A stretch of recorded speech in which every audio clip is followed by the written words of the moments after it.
नमस्कार, जय हिंद साथियों। मैं सुनील राठौर और जीएलसी के इस ऑनलाइन प्लेटफॉर्म में आप सभी लोगों का तहे दिल से स्वागत करता हूं। दोस्तों, इस अगली कड़ी में जैसे कि हम पृथ्वी की गतियां विभिन्न होती हैं, पृथ्वी की गतियां उसके क्या इम्पैक्ट पड़ते हैं और पृथ्वी से संबंधित क्या खगोलीय घटना है, इस आज के वीडियो में हम शुरू करेंगे। लेकिन इसे शुरू करने से पहले आप लोगों के लिए एक प्रेरक लाइन लेकर आया हूं, उत्प्रेरक लाइन जिससे आप उत्प्रेरित हो सकते हैं। जैसे कि दोस्तों कहा जाता है कि खुदी को कर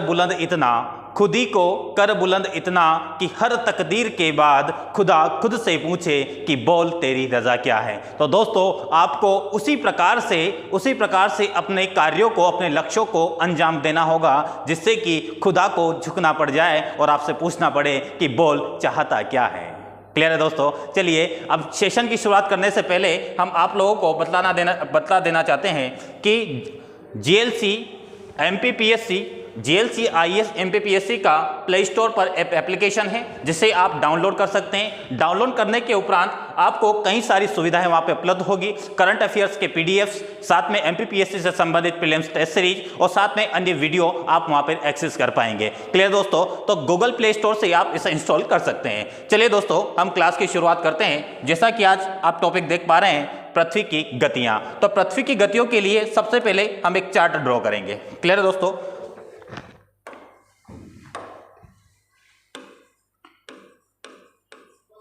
पृथ्वी की गतियां। पृथ्वी की गतियां में सबसे पहले गतियों के प्रकार,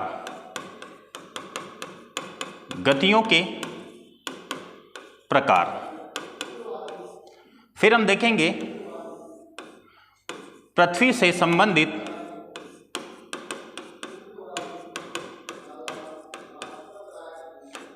संबंधित खगोलीय घटनाएं।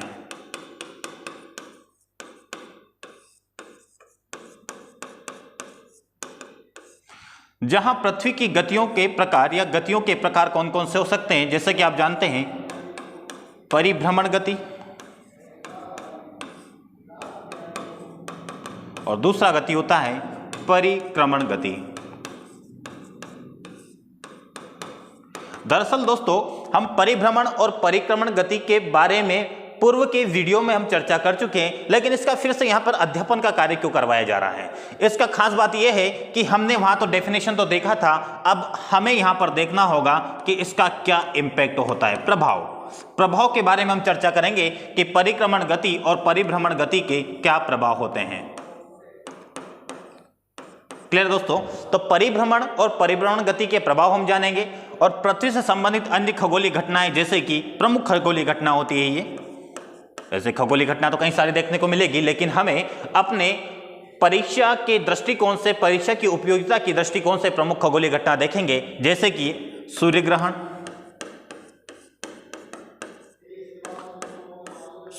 सोलर इक्लिप्स, लूनर इक्लिप्स जिसे कहा जाता है चंद्र ग्रहण, फिर आपका होता है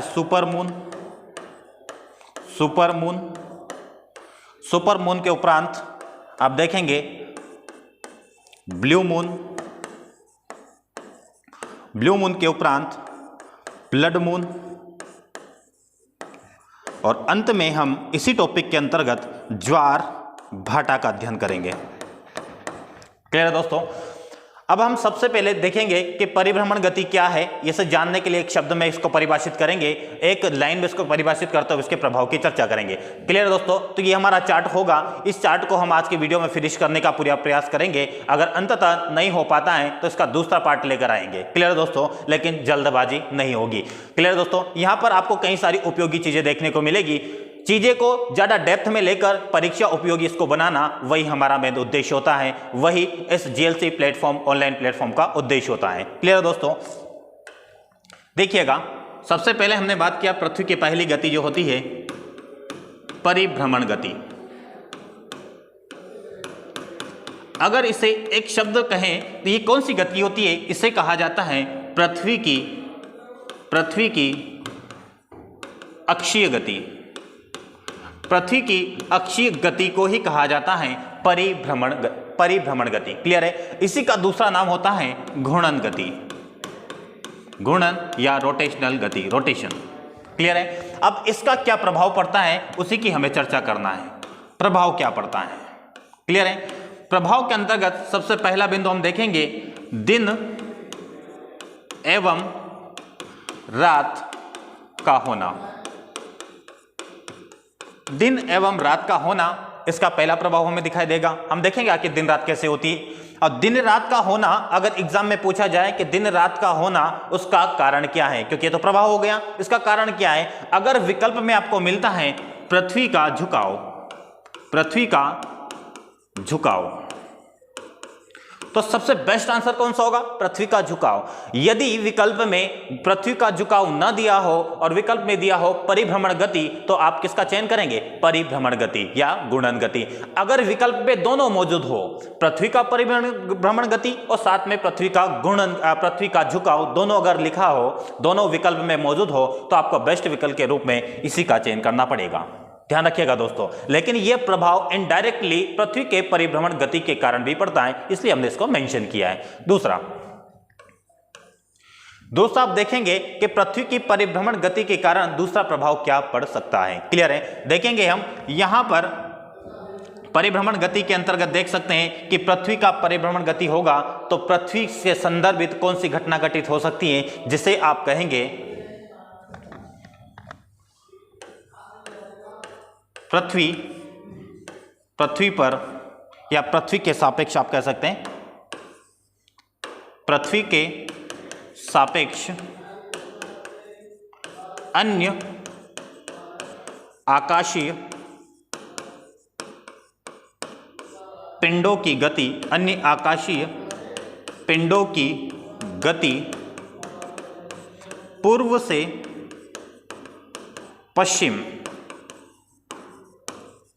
पश्चिम दिशा में या पश्चिम दिशा की ओर दिखाई देती है।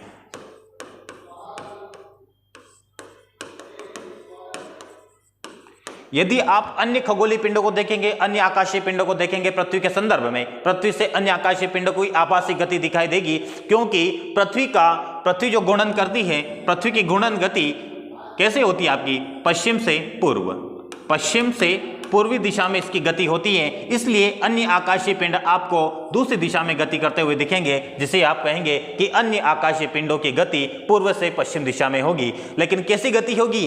ये आभासी गति, आभासी गति। क्लियर है? ये वास्तविक गति नहीं होती है। लेकिन पृथ्वी पर हम स्थिर हैं, हमें ऐसा लगता है पृथ्वी स्थिर है, लेकिन ऐसा नहीं है। लेकिन अगर ऐसा मान लिया जाए तो अन्य आकाशीय पिंड आपको पृथ्वी की विपरीत दिशा में, पृथ्वी जिस दिशा में घूर्णन गति करती है उसकी विपरीत दिशा में घूर्णन गति करते हुए दिखाई देंगे। क्लियर दोस्तों? अन्य बिंदु, तीसरा बिंदु के रूप में आप देख सकते हैं कि पृथ्वी या फिर ज्वार भाटा के दैनिक एवं अर्धदैनिक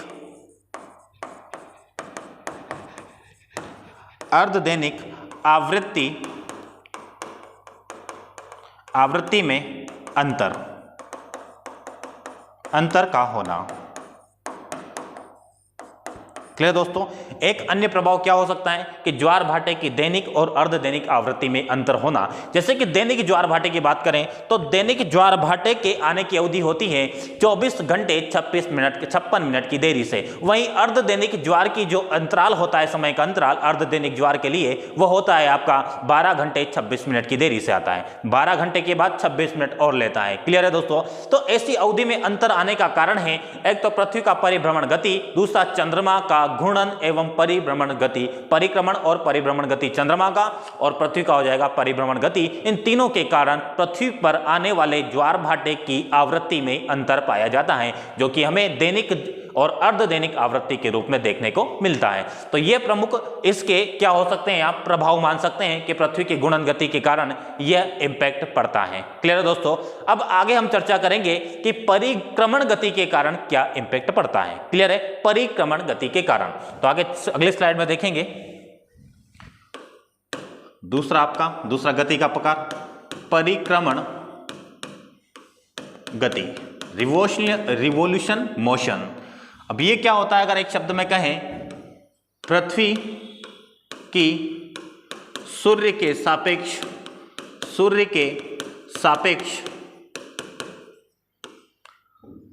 कक्षीय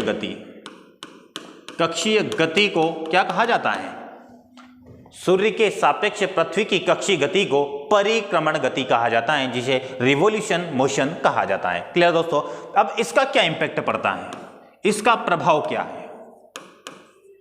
अब प्रभाव के अंतर्गत पहले बिंदु की अगर बात करें तो यहां पर हम देखेंगे, एक सेकंड देखिएगा दोस्तों, यहां पर एक मेंशन किया है कि दिन रात का होना, तो पृथ्वी पर यदि दिन रात हो रहा है तो किसके कारण हो रहा है? वो परिभ्रमण गति के कारण। इसमें ध्यान रखिएगा, ये वाला जो पॉइंट ऐड किया है इसको यहां से थोड़ा सा देर के लिए स्किप कर दीजिए। क्लियर है दोस्तों? अभी आपको कितना याद रखना है कि यदि दिन रात अगर हो रहा है तो पृथ्वी के परिभ्रमण गति के कारण आपका दिन और रात हो रहा है। अब आगे देखिएगा, यहां पर मूल अंतर आपको पता चलेगा कि परिक्रमण गति के कारण यहां पर दिन रात की अवधि अंडरलाइन अवधि में अंतर का होना।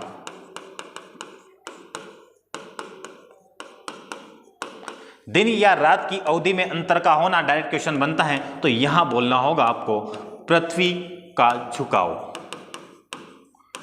पृथ्वी के झुकाव के कारण ऐसा हो सकता है कि दिन और रात की अवधि में अंतर आ जाता है। ठीक है, समझेंगे। अगली स्लाइड में आपको डायग्राम के माध्यम से बतलाऊंगा कि दिन और रात की अवधि में अंतर होता है तो पृथ्वी का झुकाव क्यों जिम्मेदार माना जाता है। क्लियर है? और दूसरा कारण के रूप में हम मान सकते हैं कि परिक्रमण गति के कारण दिन और रात की अवधि में अंतर होता है। पहला प्रमुख कारण पृथ्वी का झुकाव, अगर विकल्प में ये मौजूद और वो भी मौजूद हो तो आपको लगाना है पृथ्वी का झुकाव। वहीं यदि केवल परिक्रमण गति है और वहां पर आपका पृथ्वी का झुकाव संबंधित कोई भी ऑप्शन नहीं है तो आप चयन करिएगा पृथ्वी का परिक्रमण गति के कारण दिन और रात की अवधि में अंतर होता है। यदि दोनों मौजूद हो तब आपको पृथ्वी का झुकाव लगाना है। ठीक है, अगला देखिएगा, पृथ्वी एवं सूर्य के मध्य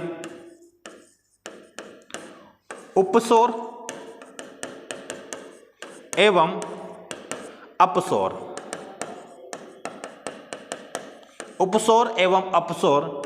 की घटना घटित होना। क्लियर है? उपसौर और अपसौर की घटना घटित होना। जैसे कि दोस्तों इसको यहीं पर समझेंगे, उपसौर और अपसौर की घटना क्या होती है। पहले हम पॉइंट लिख लेते हैं, फिर एक एक बिंदु को समझेंगे कि उपसौर अपसौर की घटना कैसे घटित होती है। इसको पूरा अच्छे से विस्तार से देखेंगे। ठीक है, तीसरा बिंदु देखते हैं इसका प्रभाव के अंतर्गत कि ध्रुवों पर 6 माह का दिन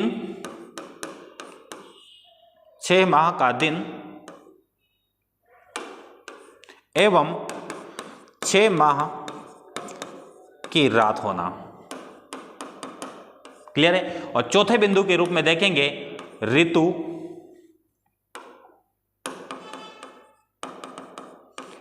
चक्र या ऋतु परिवर्तन। और ये ऋतु चक्र और ऋतु परिवर्तन तथा ध्रुवों पर 6 माह का दिन और 6 माह की अवधि का होना, इसे हम कल के वीडियो में जरूर देखेंगे। कल के वीडियो में इन दोनों बिंदुओं को समझेंगे कि आखिर ऋतु चक्र और ऋतु परिवर्तन तथा ध्रुवों पर 6 माह का दिन और 6 माह की रात क्यों होती है, क्योंकि एक लंबा टॉपिक है, हमें पूरा ऋतु चक्र समझना होगा।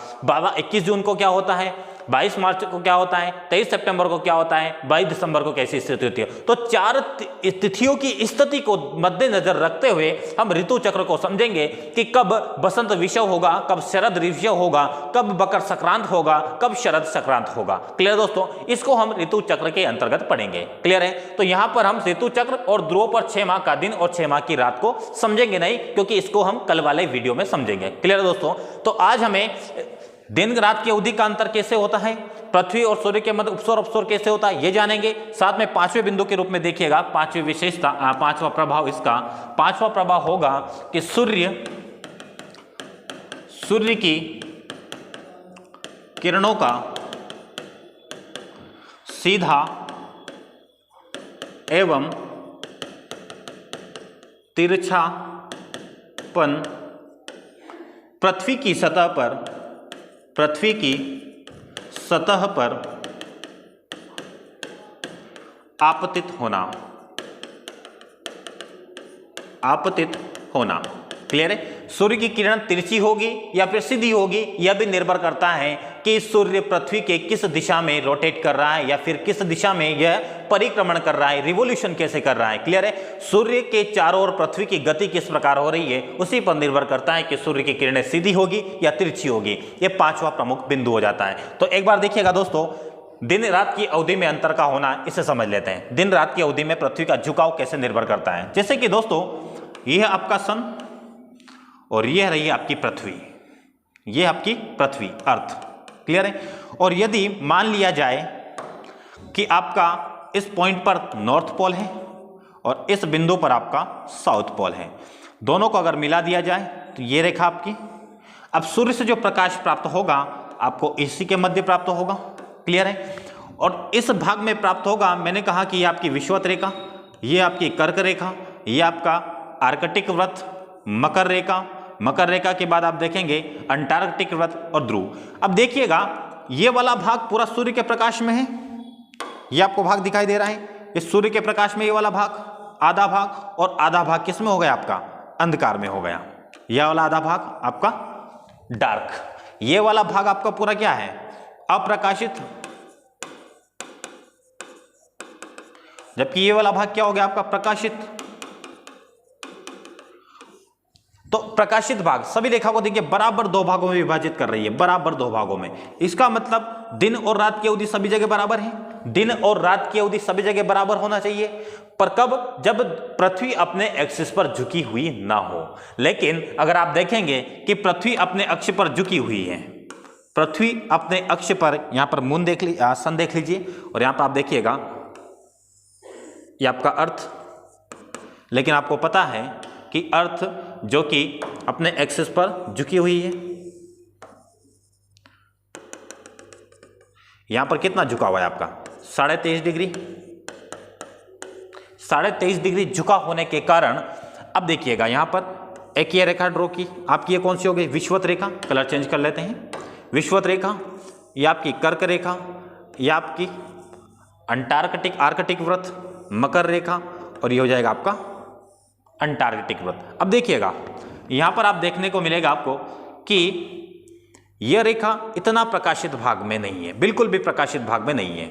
ये वाली रेखा देखिएगा, इतना भाग इसका प्रकाशित है, बाकी इतना भाग इसका प्रकाशित नहीं है। इसका मतलब यहाँ पे दिन की अवधि छोटी, रात की अवधि बड़ी।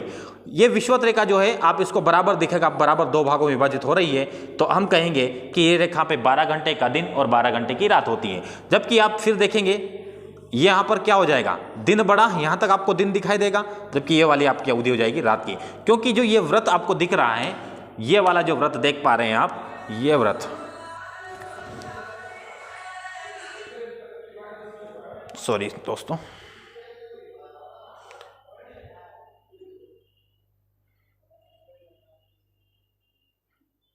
क्षमा कीजिएगा थोड़ा सा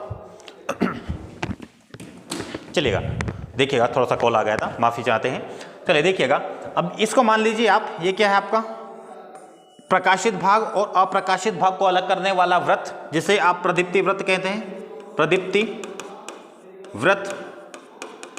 क्लियर है? प्रदीप्ति व्रत। अब इसी रेखा में आप देखेंगे इतना भाग आपको प्रकाशित और ये वाला भाग अप्रकाशित। इसका मतलब रात की अवधि छोटी, दिन की अवधि बड़ी। तो ये अंतर क्यों हो रहा है? क्योंकि पृथ्वी का अपने अक्ष पर झुकाव है। तो पृथ्वी के अपने अक्ष पर झुकाव के कारण ही दिन और रात की अवधि में क्या होता है, अंतर आ जाता है। फिर देखेंगे आप कि उपसौर अपसौर क्या होता है। क्लियर है दोस्तों? उपसौर अपसौर को समझते हैं।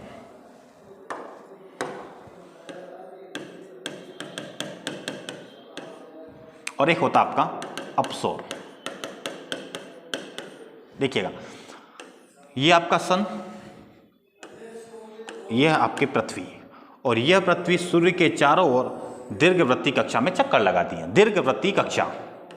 और एक आपकी यह स्थिति भी हो सकती है पृथ्वी की, अर्थ की एक स्थिति है। तो देखिएगा आप, यदि सूर्य तथा पृथ्वी के मध्य, सूर्य तथा पृथ्वी के मध्य दूरी जो है वो क्या है, अधिकतम। जब सूर्य तथा पृथ्वी के मध्य अधिकतम दूरी होती है। लेकिन क्या कहेंगे हम, दरअसल पृथ्वी सूर्य के एक दीर्घ वृत्तीय कक्षा में चक्कर लगाती है, इसलिए दो स्थिति उत्पन्न होती हैं। एक स्थिति जब सूर्य तथा पृथ्वी के मध्य अधिकतम दूरी हो। जब सूर्य और पृथ्वी के मध्य जब अधिकतम दूरी होता है, अधिकतम दूरी की कंडीशन में क्या होगा, उसे कहा जाएगा अपसौर। क्या कहा जाएगा, अपसौर। तो अपसौर की घटना क्या कहलाती है, जब सूर्य तथा पृथ्वी के मध्य दूरी क्या हो, अधिकतम। और यह दूरी कितनी होती है, यह दूरी होती है आपकी 152.5 मिलियन किलोमीटर। क्लियर है। और यह घटना किस डेट को घटित होती है, यह आपको 4 जुलाई को यह घटना घटित होती है। क्लियर है। तो कितनी बातें हो गई है, सूर्य तथा पृथ्वी के मध्य की अधिकतम दूरी वाली खगोलीय घटना को अपसौर कहा जाता है और यह घटना 4 जुलाई को घटित होती है। और इस समय पृथ्वी तथा सूर्य के मध्य की दूरी 152.5 मिलियन किलोमीटर होती है। क्लियर दोस्तों। तो क्या हो गया आपका अपसौर। अब इधर देखिएगा, जब सूर्य एवं पृथ्वी के मध्य दूरी क्या हो, न्यूनतम। जब सूर्य तथा पृथ्वी के मध्य न्यूनतम दूरी होती है तो उस खगोलीय घटना को उपसौर कहा जाता है। क्लियर है। उपसौर किसे कहा जाता है, जब सूर्य तथा पृथ्वी के मध्य न्यूनतम दूरी हो और न्यूनतम दूरी की स्थिति की खगोलीय घटना को उपसौर कहा जाता है। और यह घटना घटित होती है आपकी 3 जनवरी। 3 जनवरी को यह घटना घटित होती है और इस समय जो दूरी होती है वह दूरी होती है आपकी 147.5 मिलियन किलोमीटर। क्लियर दोस्तों। अब यह दूरी हमने देख लिया, अधिकतम दूरी 152.5 मिलियन किलोमीटर और न्यूनतम दूरी 147.5 मिलियन किलोमीटर। तो पृथ्वी तथा डिस्टेंस, ठीक है, पृथ्वी तथा सूर्य के मध्य औसत दूरी कितना होती है, एवरेज डिस्टेंस कितना होता है, तो वो भी आपको याद रखना है 149 मिलियन किलोमीटर। क्लियर है। औसत भी आपको पता होना चाहिए, अधिकतम दूरी क्या है, न्यूनतम दूरी क्या है। अब ये किस गति के कारण हो रहा है, पृथ्वी की परिक्रमण गति के कारण ही दूरी कम और ज्यादा हो रही है। और केपलर ने कहा कि सूर्य केंद्र में स्थित ना होकर, केंद्र पे न स्थित होकर फोकस पर स्थित है, और फोकस पर स्थित है तो दूरी कम ज्यादा हो सकती है सभी ग्रहों के बीच और सूर्य के बीच। क्लियर है। तो जब पृथ्वी सूर्य के बीच में अधिकतम दूरी तो अपसौर और न्यूनतम दूरी उपसौर। और डेट आपके सामने लिखी हुई है, एक 4 जुलाई को घटना अपसौर की घटित होती है, 3 जनवरी को उपसौर की घटना घटित होती है। इस समय डिस्टेंस कितना होता है आपके सामने मेंशन है। क्लियर दोस्तों। तो हमने समझा पृथ्वी और सूर्य के मध्य उपसौर अपसौर की घटना घटित हो रही है, परिक्रमण गति के कारण हो रही है। बाकी अन्य बातें आपको ऋतु चक्र और 2 पर 6 माह का दिन 6 माह की रात कैसे होती है ये हम देखेंगे कल वाले वीडियो में। अब आगे चलते हैं हम, और आगे हम देखेंगे कि पृथ्वी से संबंधित प्रमुख खगोलीय घटना कौन सी होती है। पृथ्वी से संबंधित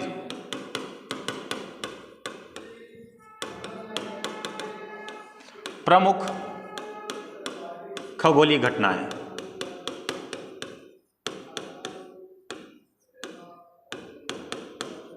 क्लियर है। प्रमुख खगोलीय घटनाएं कौन कौन सी होती है। अब इस प्रमुख खगोलीय घटना को समझने के लिए हमें कुछ बातों का ध्यान रखना होगा। कुछ बातें आप समझ लीजिएगा, फिर आपको समझना बहुत आसान होगा। देखिएगा, एक बिंदु होता है आपका सिजगी। क्या होता है, सिजगी। और सिजगी या 2 टाइप का होता है, एक होता है आपका युति और एक होता है आपका वियुति। अब इसको डायग्राम से समझते हैं। देखिएगा, और एक और शब्द यहीं पे लिख लेता हूं मैं, जिसे कहा जाता है QU क्वाड्रेचर, DRATURE क्वाड्रेचर, जिसे हिंदी में कहा जाता है समकोणीय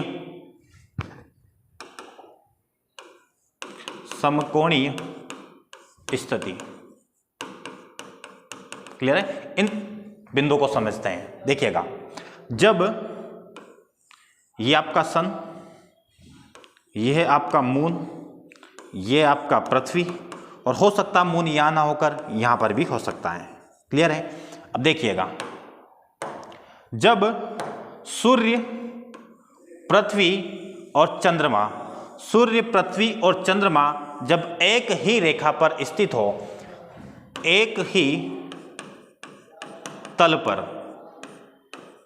कौन कौन, आपका सन मून और अर्थ। सन, मून और अर्थ जब एक ही तल पर स्थित हो तो उसको कहा जाता है सिजगी की स्थिति। क्लियर है?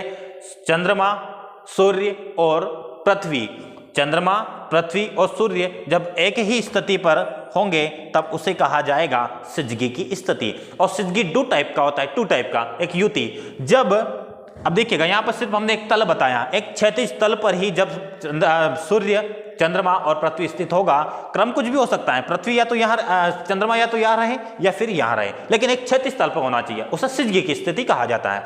लेकिन यदि हम कहें कि सूर्य और पृथ्वी के मध्य जब चंद्रमा हो, क्या कहा, जब सूर्य और पृथ्वी के मध्य चंद्रमा हो तो उसे कहा जाता है युति की घटना।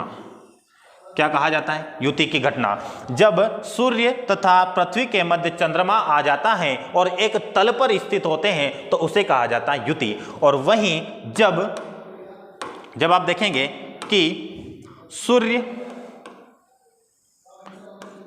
पृथ्वी और चंद्रमा, जब सूर्य, ये वाली स्थिति, ठीक है, जब पृथ्वी मध्य में स्थित हो और उसके दोनों ओर सूर्य तथा चंद्रमा हो तब ऐसी खगोलीय घटना को कहा जाएगा वियुति। क्लियर है? युति को कंजक्शन इंग्लिश में कहा जाता है और वियुति को कहा जाता है अपोजिशन। क्लियर है? अपोजिशन की स्थिति कब होगी? जब मध्य में पृथ्वी हो और उसके दोनों ओर सूर्य तथा चंद्रमा हो तो ऐसी स्थिति को वियुति की घटना कहा जाता है। क्लियर है दोस्तों? तो वियुति में क्या होता है आपका? मध्य में चंद्रमा होता है, जब मध्य में पृथ्वी होता है, सॉरी, वियुति में आपका मध्य में पृथ्वी, जबकि युति में मध्य में आपका चंद्रमा। तो इस पूरी प्रक्रिया में हम सिजगी की स्थिति देखेंगे कि एक तल पर स्थित होंगे, एक क्षैतिज तल पर, उसे सिजगी कहा जाता है। मध्य में यदि मून है तो युति, मध्य में पृथ्वी है तो आपका हो जाएगा वियुति। क्लियर दोस्तों? अब हम आगे चलेंगे और एक और शब्द यहीं पर समझ लेते हैं, या फिर अगली स्लाइड में देख लीजिएगा। समकोणीय स्थिति क्या होता है? यह आपका सन और यह आपकी पृथ्वी और यह आपका मून और यह रहा आपका मून। तो देखिएगा यहां पर क्या होता है कि जब चंद्रमा एवं सूर्य के सापेक्ष, इन दोनों के क्या सापेक्ष, इन दोनों के सापेक्ष पृथ्वी, आपका पृथ्वी 90 डिग्री पर, क्लियर है, सूर्य तथा चंद्रमा के सापेक्ष जब पृथ्वी की स्थिति या अवस्थिति समकोणीय हो तो उसे कहा जाएगा क्वाड्रेचर।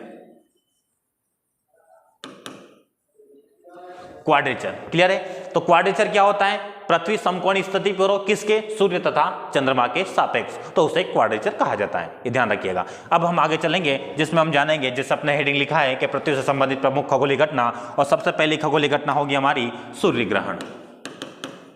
सूर्य ग्रहण। अब सूर्य ग्रहण क्या होता है देखिएगा, हम सूर्य बनाएंगे, ये आपका सन, फिर हम बनाएंगे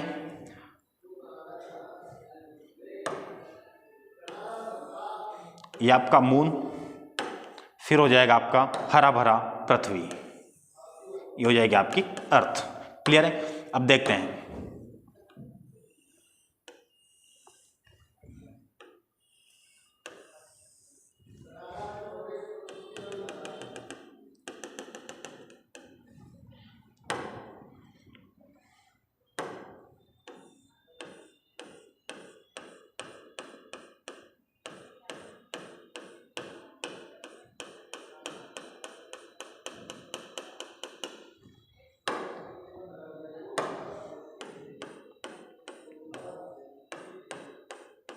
देखिएगा दोस्तों, सूर्य ग्रहण क्या होता है? तो सूर्य ग्रहण जब चंद्रमा सूर्य तथा पृथ्वी के मध्य आ जाता है तो चंद्रमा की परछाई पृथ्वी पर गिरती है। क्लियर है? चंद्रमा की परछाई किस पर आ रही है? पृथ्वी पर। तो उस घटना को सूर्य ग्रहण कहा जाता है। जब सूर्य तथा पृथ्वी के मध्य चंद्रमा आ जाता है तो इस स्थिति को आपने अभी जस्ट थोड़ी देर पहले पढ़ा था कि इस स्थिति को सिजगी तो कहा जाता है, लेकिन सिजगी का कौन सा प्रकार? इसे युति कहा जाता है। क्या कहा जाता है? युति। तो युति के समय सूर्य ग्रहण की घटना घटित होती है, तो स्टेटमेंट सही हो जाएगा। अगर कहा जाए कि आपका मून मध्य में हो जबकि उसके दोनों ओर सूर्य तथा पृथ्वी हो तो ऐसी स्थिति में सूर्य ग्रहण की घटना घटित होती है। क्लियर है दोस्तों? अब आप देखेंगे यहां पर देखिएगा कि ये आपका मून है, ये वाला भाग कौन सा हो जाएगा आपका? अप्रकाशित।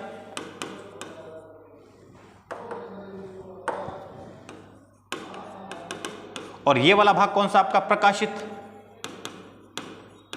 क्लियर है। तो आप ये बताइए ये वाला जो पार्ट है, ये वाला जो पार्ट देख रहे हैं जिसे हम डार्क कर देते हैं, डार्क करेंगे तो आपको दिखेगा नहीं, ये वाला भाग देखिएगा, ये वाला पृथ्वी का चंद्रमा का यह भाग पृथ्वी से दिखाई नहीं देगा।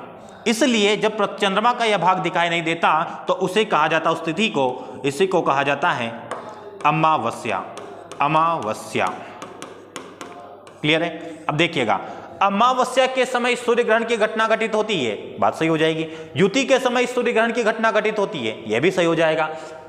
चंद्रमा आपका मध्य में हो और सूर्य तथा पृथ्वी इसके दोनों ओर हो, या फिर सूर्य तथा पृथ्वी के मध्य में जब चंद्रमा हो तो उस समय भी क्या होगा आपका सूर्य ग्रहण, तो यह बात भी सही हो जाएगी। तो कितनी बात हमने देखी कि अमावस्या के समय सूर्य ग्रहण होता है, युति के समय सूर्य ग्रहण होता है, पृथ्वी तथा सूर्य के मध्य चंद्रमा आ जाता है तब सूर्य ग्रहण होता है। और एक और बात आपको ध्यान रखना है, ये डार्क जो आपको भाग दिख रहा है, ये डार्क वाला भाग, इसे कहा जाता है आम्ब्रा, और ये जो कम डार्क वाला भाग होता है इसी को कहा जाता है पेनुम्ब्रा।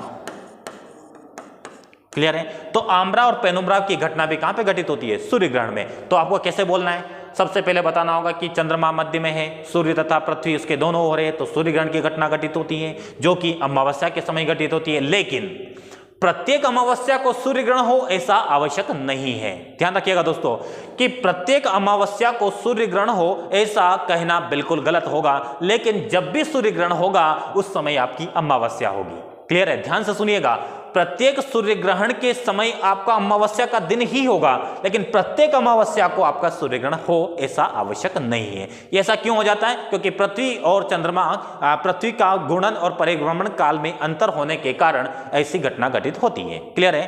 तो हमें ध्यान रखना होगा कि प्रत्येक अमावस्या को सूर्य ग्रहण नहीं होता, ऐसा आवश्यक नहीं है। ठीक है। लेकिन जब भी अमावस्या होगी, मतलब जब भी सूर्य ग्रहण होगा उस समय आपका अमावस्या ही रहेगी। क्लियर दोस्तों। तो ये बातें आपको ध्यान रखना है। आगे हम चंद्रग्रहण के बारे में जानेंगे, चंद्रग्रहण में कैसी घटना घटित होती है। अगली खगोलीय घटना, दूसरी खगोलीय घटना, जैसे कि हमने ये पहली खगोलीय घटना देखा है सूर्य ग्रहण, अब दूसरी खगोलीय घटना के अंतर्गत चंद्रग्रहण, लूनर इक्लिप्स।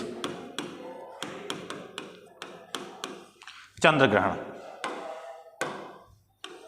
देखिएगा, यह आपका सन, यह आपकी पृथ्वी और यह रहे आपके मून। क्लियर है।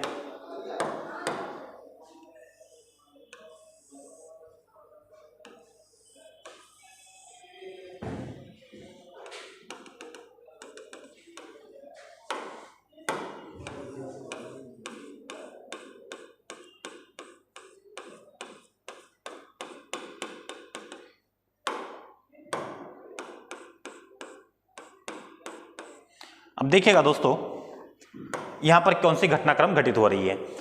चंद्रग्रहण हमें बतलाना है। अब चंद्रग्रहण में क्या होता है, जब पृथ्वी सूर्य तथा चंद्रमा के मध्य में स्थित होती हैं तो उस समय चंद्रग्रहण की घटना घटित होती है। अब देखिएगा यह स्थिति कौन सी हो रही है, कौन सी दिखाई दे रही है, आपने जस्ट थोड़ी देर पहले पढ़ा था, इसे कहा जाता है वियुति। वियुति। तो वियुति के समय चंद्रग्रहण की घटना घटित होती है, बात सही हो जाएगी। अब देखिएगा यह रहा आपका मून। अब मून का यह भाग सूर्य के प्रकाश के विवर्तन के कारण, सूर्य का प्रकाश क्या हो रहा है, विवर्तन के कारण यह भाग आपको कैसा देगा, प्रकाशित। प्रकाशित दिखाई देने के कारण हम कहेंगे कि यह स्थिति कौन सी हो जाएगी आपकी, यह स्थिति हो जाएगी जिसे कहा जाएगा पूर्णिमा। क्लियर है। तो पूर्णिमा के समय चंद्रग्रहण की घटना घटित होती है, बात सही हो जाएगा। फिर कहा जाएगा कि वियुति के समय चंद्रग्रहण की घटना घटित होती है, तो यह भी बात बिल्कुल सही लगेगी। फिर कहा जाएगा कि सूर्य तथा चंद्रमा के मध्य जब पृथ्वी आ जाता है तो तब चंद्रग्रहण की घटना घटित होती है। लेकिन ध्यान रखिएगा दोस्तों, प्रत्येक पूर्णिमा को चंद्रग्रहण हो ऐसा आवश्यक नहीं है, लेकिन जब भी चंद्रग्रहण होगा उस समय आपकी पूर्णिमा होगी। क्लियर है दोस्तों। वही बात जैसे कि प्रत्येक अमावस्या को सूर्य ग्रहण हो ऐसा आवश्यक नहीं है, उसी प्रकार प्रत्येक पूर्णिमा को चंद्रग्रहण हो ऐसा आवश्यक नहीं होगा। क्लियर दोस्तों। अब हम चंद्रग्रहण के बारे में इतना बातें आपको ध्यान रखना है कि चंद्रग्रहण और ये चंद्रग्रहण और सूर्यग्रहण भी दो टाइप के होते हैं। जैसे कि सूर्यग्रहण देखा आपने, सूर्यग्रहण दो टाइप का होता है, कौन कौन सा, पूर्ण और एक आंशिक। क्लियर है। जब पूर्ण होगा तब पूर्ण के समय हमें कोरोना की संरचना दिखेगी सूर्य पर। जैसे कि पूर्ण सूर्य ग्रहण होता है तो चंद्रमा इसको पूरा नहीं ढक पाता है। इसके बाद एक संरचना देखने को मिलती है जिसे कोरोना या किरीट कहा जाता है, जो कि हमने पहले पढ़ा होगा। क्लियर है दोस्तों। और वहीं चंद्र ग्रहण भी दो टाइप का होता है, यह भी आपका पूर्ण और साथ में आंशिक। इसका कहने का मतलब एक ही शब्द है, पूरा तरह से अगर ढक लेता है तो पूर्ण चंद्रग्रहण, पूरी तरह से नहीं ढक पाता है तो उसे आंशिक चंद्रग्रहण कहा जाता है। सिंपल सी बात है। चलिए दोस्तों, अब अन्य खगोलीय घटना के बारे में चर्चा करेंगे जिसे कहा जाएगा सुपर मून। Super moon. अब सुपर मून तीसरी खगोलीय घटना, प्रमुख खगोलीय घटना। इस समय क्या होता है देखिएगा, आपका ये पृथ्वी और पृथ्वी की दीर्घवृत्तीय कक्षा में चक्कर लगाते हैं आपके मून भाई साहब, चंदा मामा। ठीक है, चंदा मामा दूर के। तो चंदा मामा इसके जब दीर्घवृत्तीय कक्षा में चक्कर लगाते हैं तो दो स्थिति इसमें भी निर्मित होती है। एक होगी आपकी अधिकतम दूरी, इसे क्या कहेंगे, अधिकतम डिस्टेंस पर अधिकतम दूरी, और इसी अधिकतम दूरी को कहा जाता है अपभू, या इसी को कहा जाता है अपोजी या एपीजी। एपीजी। क्लियर है। वहीं जब सूर्य तथा चंद्रमा तथा पृथ्वी के मध्य यह आपका मून हो जाएगा। क्या है आपका मून। जब मून तथा पृथ्वी के मध्य कैसी दूरी, न्यूनतम दूरी, न्यूनतम दूरी अगर होगी तो न्यूनतम दूरी को कहा जाएगा उपभू, और इसी उपभू को इंग्लिश में बोला जाता है पेरिजी। क्लियर है। अब देखिएगा, जब पृथ्वी तथा मून के मध्य न्यूनतम दूरी होती है, इस न्यूनतम दूरी की स्थिति में चंद्रमा का आभासी आकार, चंद्रमा का आभासी आकार, चंद्रमा का आभासी आकार 14% बढ़ जाता है।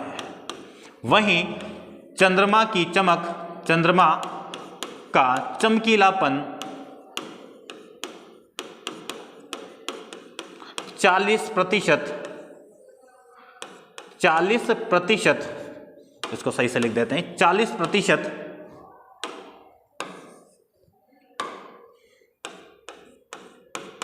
बढ़ जाता है। ये आभासी होता है सिर्फ, क्योंकि जब कोई भी वस्तु पास में आ जाती है तो आकार बड़ा दिखाई देगा, ज्यादा चमकीला दिखाई देगा।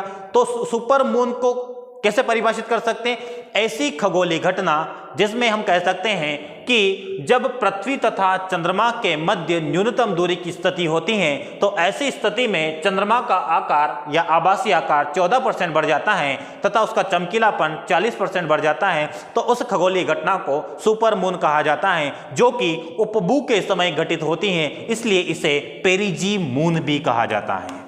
क्या कहा जाता है, पेरिजी मून। तो ये बातें आपको सुपर मून में ध्यान रखना है। क्या, एक बार और देख लेते हैं कि चंद्रमा पृथ्वी के दीर्घवृत्तीय कक्षा में चक्कर लगाता है तो दूरी कम ज्यादा हो सकती है। तो जब दूरी दोनों के मध्य कम होगी सबसे, तो उस कम दूरी के समय की स्थिति को उपभू कहा जाएगा। और इस समय क्या होता है कि चंद्रमा का आकार 14% बढ़ जाता है, तो वही चंद्रमा का आकार जब 14% बढ़ जाता है तो चमकीलापन भी आपका 40% बढ़ जाता है। तो इस घटनाक्रम को कहा जाता है सुपर मून। क्लियर दोस्तों। अब आगे हम बढ़ते हैं और आगे जानेंगे सुपर मून के बारे में। बाद ब्लू मून। ब्लू मून और ब्लू मून, इसे हम कौन से बिंदु के रूप में, इसके जस्ट पहले तीसरा पॉइंट देखा है, अब चौथा बिंदु है हमारा ये। तो ब्लू मून, ब्लू मून में क्या होता है कि एक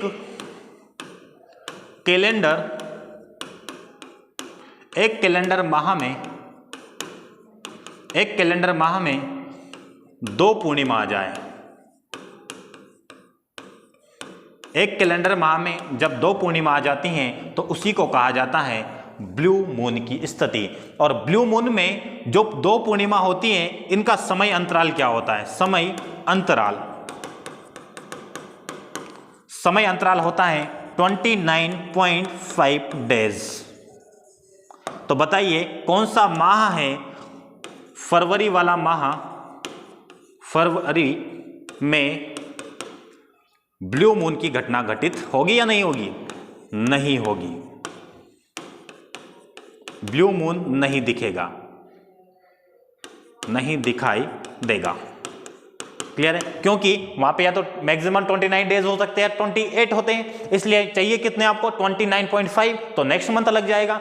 तो इस प्रकार हम कह सकते हैं कि ब्लू मून की घटना फरवरी माह में घटित नहीं होती है, क्योंकि एक कैलेंडर माह में 2 पूर्णिमा होना चाहिए, जिसके लिए समय अंतराल कितना होता है 29.5 डेज। तो ये आपका ब्लू मून है। और लास्ट में हम देखेंगे ब्लड मून। ब्लड मून, और ब्लड मून में भी सिंपल सी बात ही आपको याद रखना है कि एक कैलेंडर वर्ष में, वहां पे माह था यहां पे वर्ष है, एक कैलेंडर वर्ष में 4 पूर्ण चंद्र ग्रहण का संयोजन, 4 पूर्ण चंद्र ग्रहण के संयोजन की खगोलीय घटना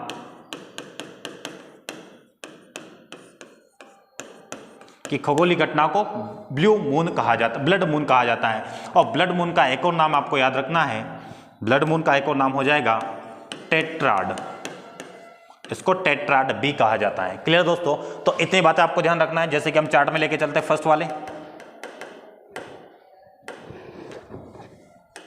देखिएगा पृथ्वी की गति हमने देखा, उसके प्रभाव देखा है। उसके बाद हमने पृथ्वी से संबंधित प्रमुख खगोलीय घटना, सूर्य ग्रहण, चंद्र ग्रहण, सुपर मून, ब्लड मून और ब्लू मून देखा है। ज्वार भाटा, और आज मैं आपको यहीं पे बतला देना चाहता हूं कि कौन से 2 टॉपिक हम आने वाले क्लास में पढ़ेंगे। कल वाले वीडियो में हम पढ़ेंगे ऋतु चक्र, और साथ में हम पढ़ेंगे एक दूसरा टॉपिक जिसे हम कहेंगे ज्वार भाटा। कोशिश करेंगे दोनों को एक ही वीडियो में कंप्लीट करें। यदि अगर विस्तार देने की आवश्यकता पड़ी तो एक वीडियो में हम ऋतु चक्र पढ़ेंगे, दूसरे वीडियो में ज्वार भाटा पढ़ेंगे। क्लियर है दोस्तों, तो आज के लिए हम क्लास की यहीं पर समाप्ति करते हैं, जो कि हमने इस क्लास के अंतर्गत कुछ बिंदुओं की चर्चा की है, जो कि आपके सामने स्लाइड पर दिखाई दे रही है। इस पर सिर्फ हमने ज्वार भाटा को स्किप किया है, इसको हम आने वाली कल की वीडियो में पढ़ेंगे। तो आज इसको यहीं पर समाप्त करते हैं और आपसे इजाजत चाहते हैं। जय हिंद, जय भारत।